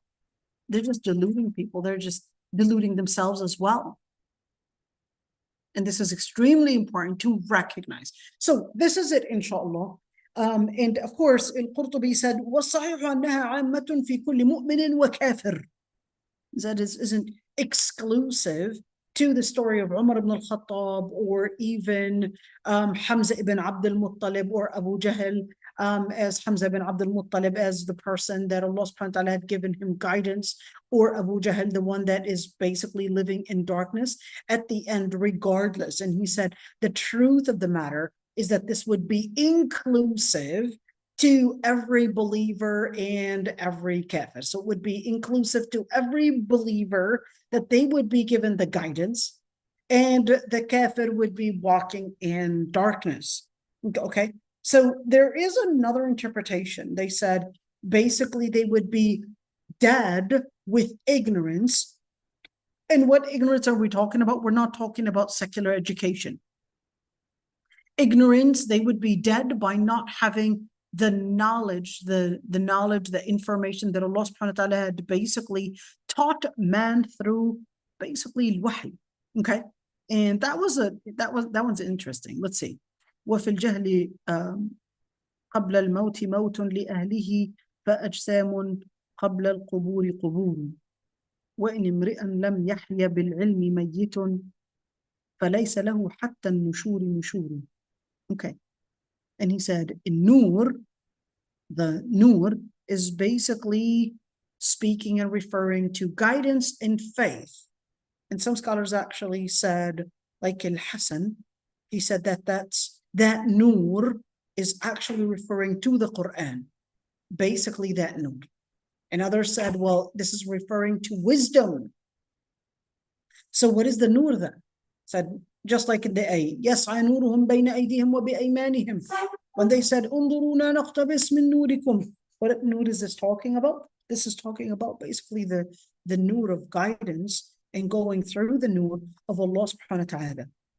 That's the key thing. The nur, the wahy, whether it's the Quran or whether it's the guidance, it really refers to the same thing. Whether you're talking about reference, or whether you're talking about data / Quran and Sunnah, or whether you're talking about interpretation, which basically is al-ilm.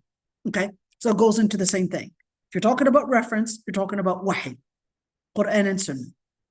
you're talking about Allah subhanahu wa ta'ala being, sorry, Tawheed. You're talking about Tawheed as the reference. You're talking about data. You're talking about Quran and Sunnah. You're talking about interpretation. You're talking about the ulum and the sciences that basically go back to the data, Quran and Sunnah.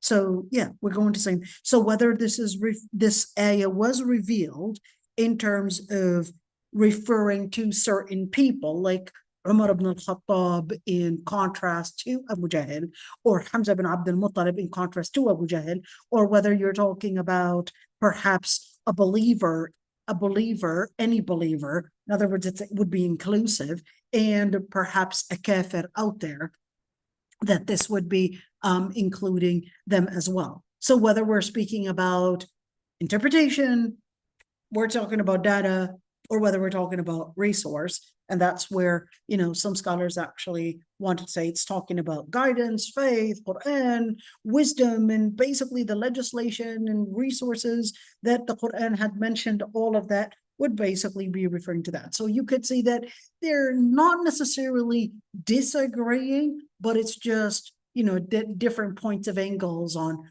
what is basically referred to in this ayah or that ayah. Okay, so what about a dhulumat? It's the same thing. Dhulumat can be in the wrong reference, or in the wrong data, or in the wrong interpretation, or a dhulumat in the wrong application, in the wrong behavior. Okay, this is it, inshallah, for today. We'll see you all tomorrow, inshallah. I know that some of you might have questions. I'd be happy to answer them.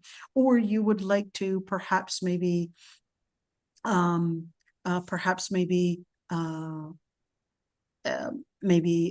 something or reword something I might have said. I'd be happy to listen to it. May I ask one, please? Yeah, sure. Go ahead, dear. Yeah. How can I connect between ayah 121 and 122 with the same example you said it before about وَإِنْ أَطَعْتُمُوهُمْ إِنَّكُمْ لَمُشْرِكُونَ? Just simply clarifying to connect both ayat, inshallah. Can you explain to me where the area of, let's say, contradiction, or which area did you find it hard to connect?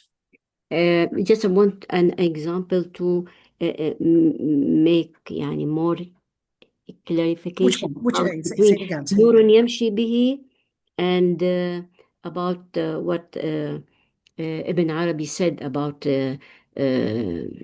when you give an example about the okay, fair enough. I think I get it. Yeah, please. So when you look at when Ibn al-Arabi had talked about وَإِنْ أَطَعْتُمُوهُمْ, Ibn al-Arabi and also al-Qurtubi, and in fact that's basically Aqidat Ahl Sunnah wal Jama'ah. The Khawarij are the ones that had said that committing a sin makes you a mushrik, or makes you basically go out of the fold of Islam. Only the Khawarij. Okay? But Muslims, Ahl Sunnah wal Jama'ah, had regarded that ma'asiyah, or sin, does not get you out of the fold of Islam.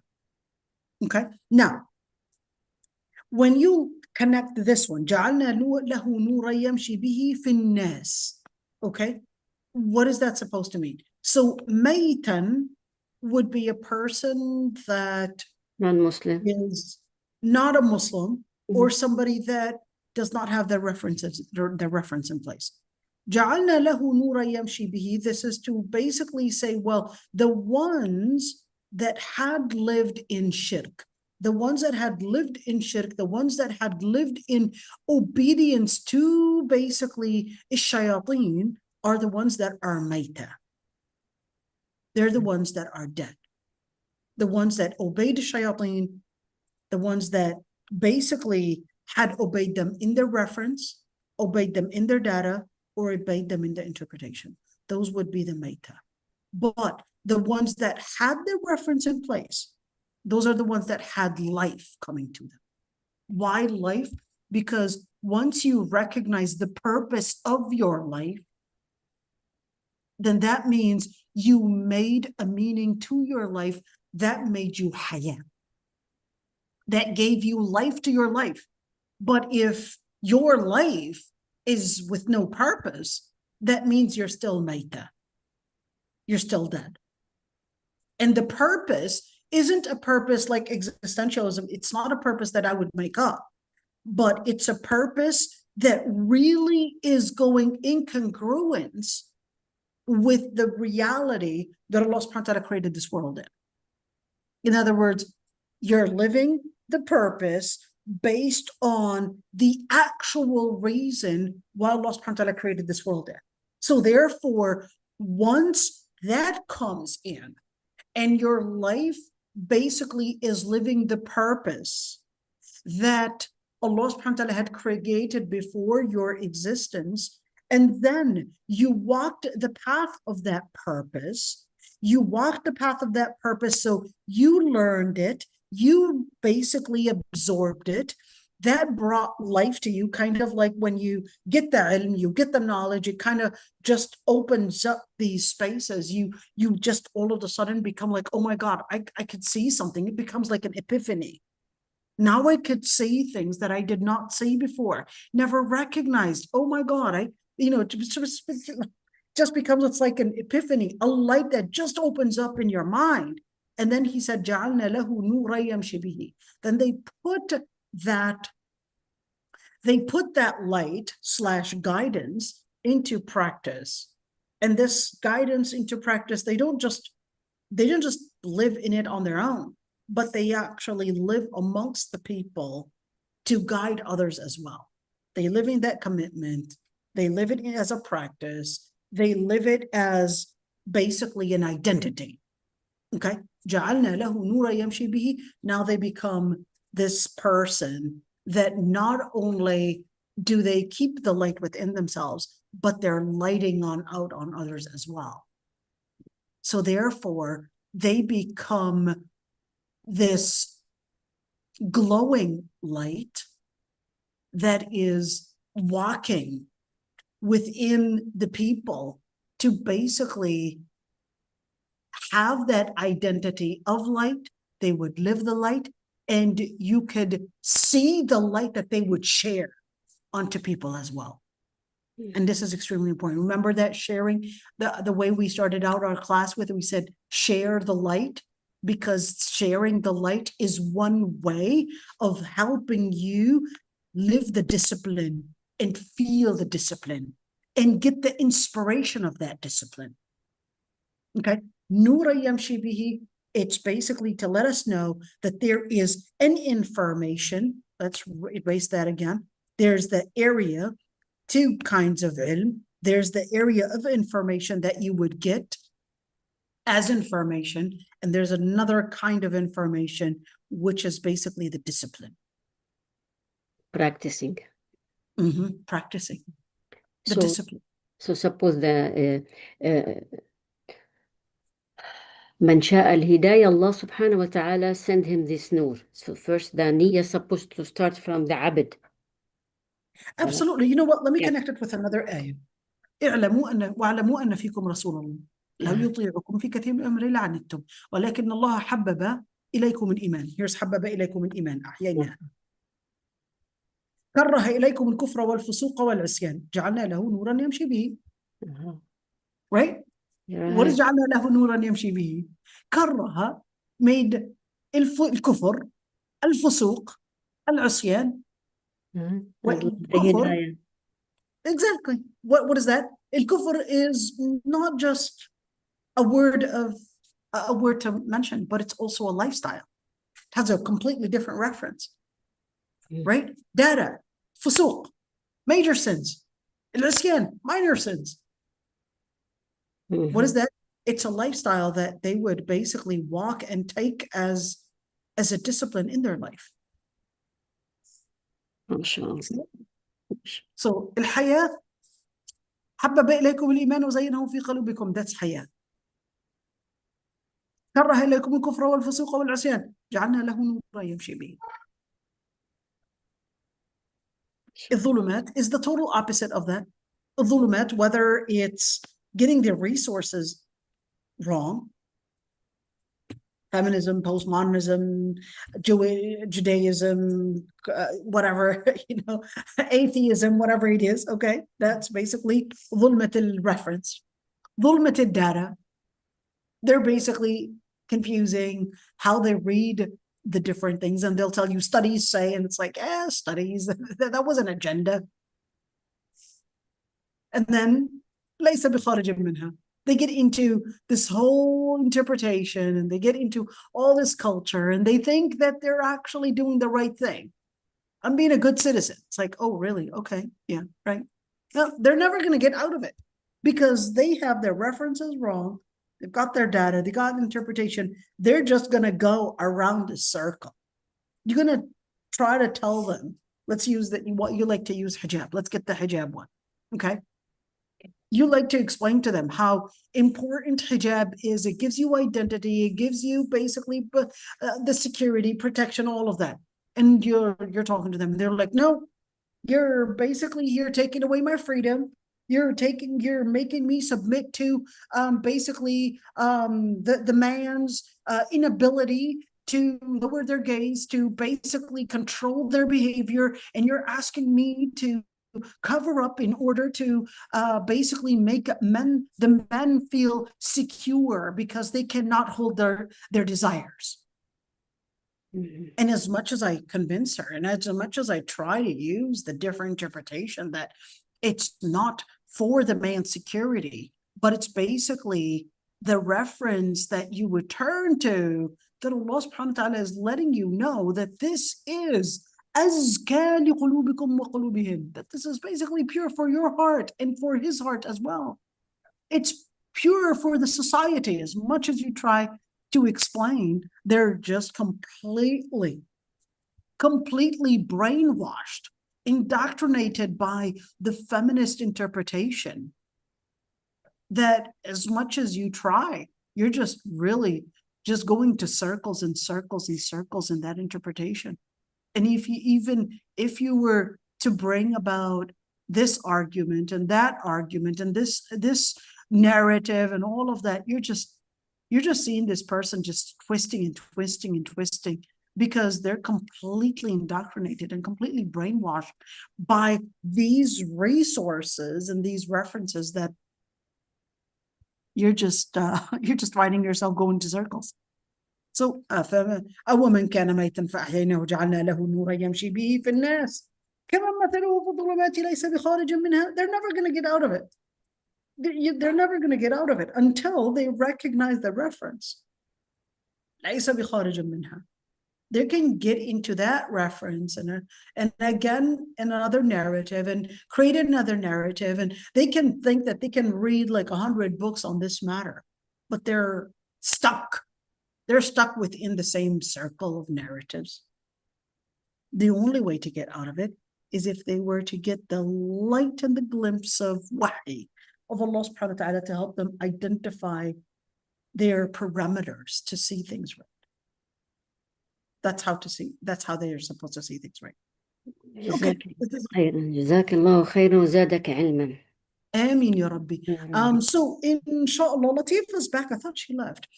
So inshallah, we'll continue tomorrow. There's really a lot to say. Let's get a sneak peek of what is there left tomorrow. Okay.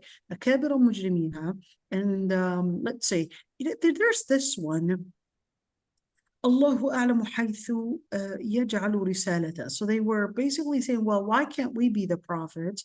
And then سَيُصِيبُ الَّذِينَ أَجْرَمُوا صَغَارٌ عِنْدَ اللَّهِ. What is صَغَار? And why are they getting صَغَار? And why عِنْدَ اللَّهِ? Not just صَغَار and that's it. So what about this beautiful ayah? فَمَا يُرِدِ اللَّهُ أَن يَهْدِيَهُ يَشْرَحْ صَدْرَهُ لِلْإِسْلَامِ. How is this يشرح صدره للإسلام different or similar from فأحييناه وما يرد أن يضله يجعل صدره ضيقا حرجا كأنما يصعد في السماء. What does that even mean? كأنما يصعد. What, I can't breathe anymore? What does that even mean? كذلك يجعل الله الرجس على الذين لا يؤمنون. I thought rich was contamination or impurity. So what? They would get into an impurity? What does that mean? How do we? وَهَذَا صِرَاطُ رَبِّكَ مُسْتَقِيمًا. Is this similar to وَتَمَّتْ كَلِمَةُ رَبِّكَ صِدْقًا وَعَدْلًا قَدْ فَصَّلْنَا الْآيَاتِ لِقَوْمٍ يَذَّكَّرُونَ لَهُمْ دَارُ السَّلَامِ عِنْدَ رَبِّهِمْ. Allah. So what does that mean? لَهُمْ دَارُ السَّلَامِ. Why is it called دَارُ السَّلَامِ anyways? Stay tuned for more. Inshallah, hopefully tomorrow we'll get into some explanation. And subhanakallah wa bihamdik. If there are any questions, I'd be happy to answer them, inshallah. Or like Ustaz Umayyah. جزاك الله خيرا وبارك الله بك. آمين يا ربي. سبحانك اللهم وبحمدك نستغفرك ونتوب إليك نشهد أن لا إله إلا أنت. We'll see you all